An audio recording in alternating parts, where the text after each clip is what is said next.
you help me heal the violence of me being victim to narcissistic abuse from men. You also help me with that.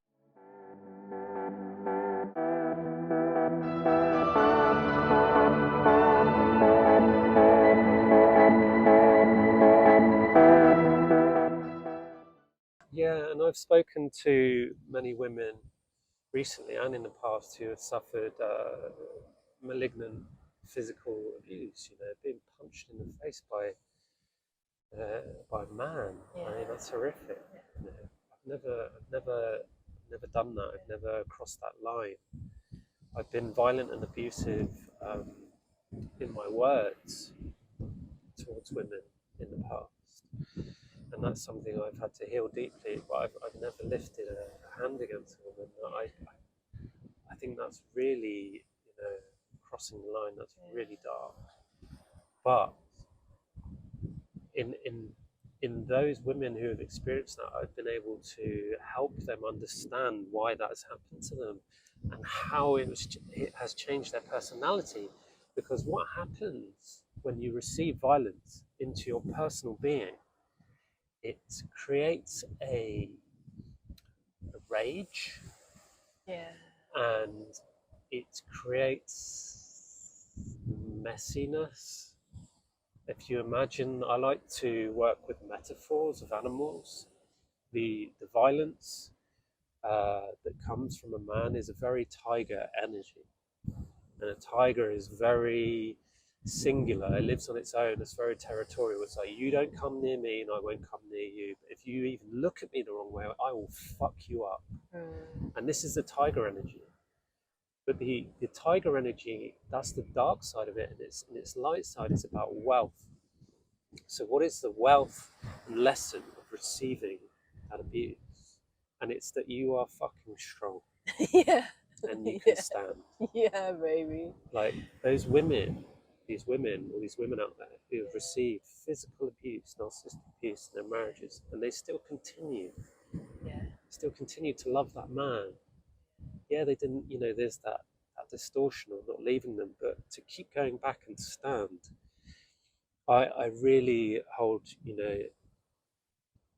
those women close to my heart, that integrity, that honor of standing and in love, yeah, no matter what. Exactly. But I want to just concentrate and finish what I was talking about with the tiger energy. When you receive that physical abuse, physically it starts to show by you not looking after yourself, not brushing your hair, not wearing makeup, wearing crap clothes, not looking after your appearance, and verbally, personality wise, it makes you rough, like yeah, speak like that, and using curse words and being promiscuous. And I'm not saying that's just for women, that's for men as well, but the energy is different. For a woman, when you receive violence, your boundaries are broken, and so because your boundaries are broken, you give yourself away. And that's the same for me. That's what I did. I didn't give myself away sexually, but I gave my innocence away, which meant anybody and everybody could control me.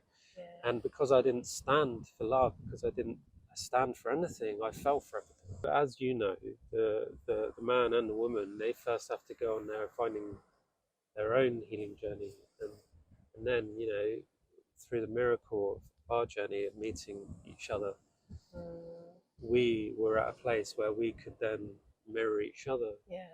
But I just want to go back to the tiger energy of what it's, receiving violence and being beaten.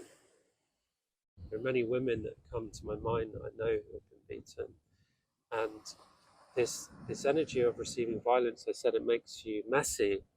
But what you'll see in anyone that has received physical abuse, if they're a good person, is that the tiger energy comes with honor. They will have a strict code of honor. Like my friend Steve, he gets really angry when someone swears in front of children. Right. And it's that strict honor that, for some reason, it's like this warrior energy that comes with the I stand for something. There's, even though I have been beaten near to death, and I've had my boundaries beaten and beaten, there's always that integrity, that honor of something they stand for. Yeah. And for me, it's always been about and I've always been put down for this by men. It's about protecting the feminine. And you know what that is? That's the intrinsic birthright that you're born with, that comes back to the innocence again. It's protecting the nature And in nature, you, yeah, protecting the nature that you are, and that reconnection to your true nature of who you truly are. yeah. And that is a feminine principle. But when you're beaten as much as I was, you can even have that beaten out of you. Yeah. And you, because you were beaten to be made to feel so small that you were like, well, I'm that small, how can I protect anyone? Yeah. You know? Yeah. And I think men really suffer with that. I mean, I noticed that in you know, my relationships, is that, you know, because I stand so strongly and firmly in love, it actually triggers the other to feel their smallness. Yeah. And if they're not able to deal with that, then that triggers the narcissistic behavior. And that's where I have received all that narcissistic behavior. And I didn't know how to deal with that at the time. Yeah. But that's why love is so powerful, and it's ultimately, it is like the ultimate power. And I'll use another metaphor of what happens to men. So I've been to a men's group and I've seen the shadows and mirrors of my past in these men who come to these meetings, and some of them are in their a lot of them are in their 50s and 60s, and they still don't understand what it means to be a man, because they're a shell. And I use the metaphor of the hermit crab. They find a shell to hide in, and they live in that shell, and they only come out to feed, you know, because they're afraid, they don't feel safe, because we live in a patriarchy, it's run by men, and that patriarchy is polluted and poisoned women. So you even get masculine women that abuse you. I've been abused by so many women, and sometimes it's actually more often than not more frightening to be abused by a woman with masculine energy, because she knows how to use it. She really knows how to fucking pierce the heart, you know. And I've been lucky in my relationships where I've not had to deal with that masculine energy, but I have had to deal with it, you know, through friends and colleagues, and it's when you because I've always been very trusting of women, because women are more open and I could open to them because I'm an open man. But when you open to a woman who has a distorted masculine presence, they take advantage of that. I've been subject to a lot of that from women in my life as well. And it's a vibration. I think when you start, you know. But how can you talk about vibration all the time, and you're great at feeling vibration, and this is what distinguishes a great woman and a great man, is how deeply they can feel. And I feel deeply, but because my boundaries have been broken so many times through violence, I don't understand the difference in vibration. So, I mean, I do now, but the difference in vibration of being silenced and being heard, I didn't know the difference. So if you know, we have a friend in common who's a very light woman but holds a very distorted masculine energy. And when I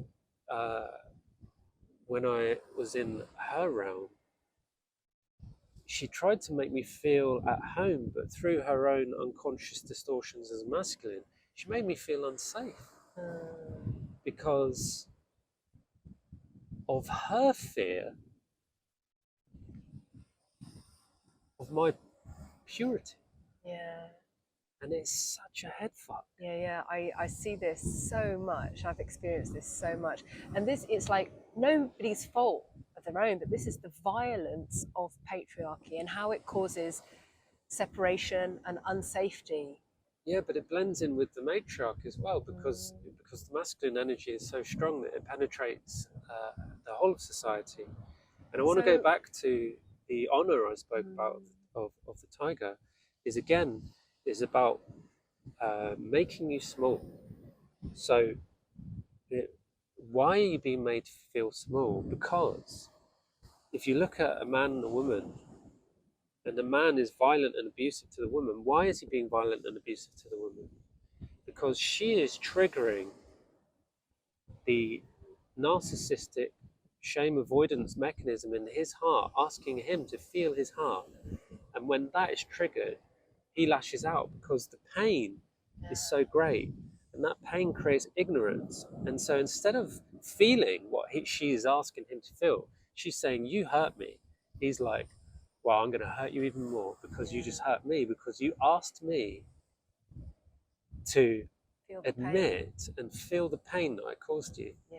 And so I'm not going to do that. Yeah. Instead, I'm going to punch the shit out of you and make you feel small, because I'm going to make your energy so small that I never have to feel that pain ever again. And that you will not dare to speak to me like that or trigger that love energy that triggers me to feel the pain of my heart. But you can't do that to a woman, because a woman is love. Yeah. And you to me, what happened was, I'm like, you can beat me forever, but I'm still going to be loved. Yeah. And that's why I was beaten so many times, because it's taken me, a long time to realize that through the work that we've done, the spiritual conscious work that we've done, is that unconsciously you shine, and you don't see it. You don't see this light around you, and you don't see how it triggers people's hearts. But it explains why men are so triggered by my purity. It's like, I stand with the feminine, and I stand in my impurity, and they're like, how can you stand with feminine? They're bitches, they're bitches. They're just meant to be used, And I had so many toxic friends. They wouldn't even call them women. They just call them feminines or females. It's so disrespectful. And you can't have a conversation like this with the average man, because they laugh in your face and they call you a simp. A simp, someone who is has given his power away to the feminine, who's controlled by the feminine. But that's not true at all. I'm pure in my masculine, and I stand with the feminine. And you stand with me. And that's how it's supposed to be. And when that happens, there's true alchemy. And you can accomplish things that you can't do alone. We are accomplishing things that people can't imagine. And this is what men are missing out on. And this is what women have been calling men for centuries, for thousands of years. And men just don't understand it. And I understand that. I understand why they don't understand that. It's because they've been conditioned through violence. They've been conditioned through trauma. They've been conditioned through sexual abuse. Through the father. Where does the buck stop? Well, for me, it stops right here. And I stopped it. And I create something new. I create a light path. That dark path stops.